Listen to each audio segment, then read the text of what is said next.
অমুসলিমরাও ভালো কাজ করে, হাজার হাজার কোটি টাকা তারা মুসলমান গরিব মুসলমানদেরকে দান করে, মানব সেবা করে। জাতিসংঘের মাধ্যমে বলেন যত সেবামূলক সংগঠন রয়েছে, ইহুদি খ্রিস্টানরা কোটি কোটি টাকা আমাদের দেশে খরচ করে, আমাদেরকে দান করে। কেন? বিনিময়ে তাদের উদ্দেশ্য হচ্ছে মুসলমানদের ঈমান নষ্ট করা। একটি উদ্দেশ্য মুসলমানদের শক্তিকে দুর্বল করে দেওয়া, মুসলমানদের ঈমান শক্তিকে কুবাকে দুর্বল করে দেওয়া, মুসলমানদের ঈমান আমলকে প্রভাব করে দেওয়া, যাতে করে মুসলমানদেরকে শাসন করা, তাদেরকে পরিচালনা করা আমাদের দ্বারা সহজ হয়। মুসলমানদের ঈমান আমল রক্ষা করার জন্য জাহান্নামের দিকে নিয়ে যাওয়ার জন্য তারা কোটি কোটি টাকা খরচ করে।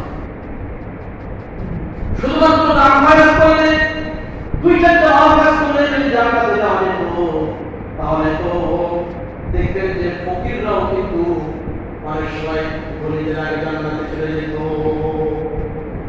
ফকিররা তেমন কোনো কাজ করতে পারে না, কিন্তু কিছু কিছু ফকির আছে রাস্তা থেকে ক্ষতিকারক যে জিনিস এগুলো তারা দূরে সরে যায়। সব ফকির না। এটা কি ভালো কাজ না? এটাও ভালো কাজ।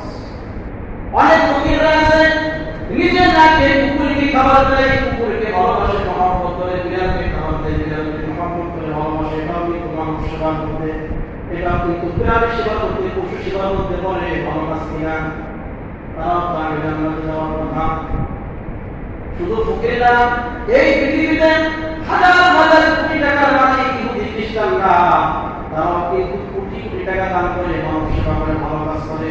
তারপর আল্লাহ তাআলা বলতেছেন যে না, এরা জান্নাতে যেতে পারবে না, এরা চিরস্থায়ী জাহান্নামে যাবে। কেন? তারা কুফরি এবং শিরক করে কবরে গেছে, ঈমান নিয়ে যেতে পারে নাই। মানব সেবা করলে হবে না, ঈমান নিয়ে যেতে হবে, আর নেক আমল করে, ঈমান আমল ঠিক করে কবরে যেতে হবে।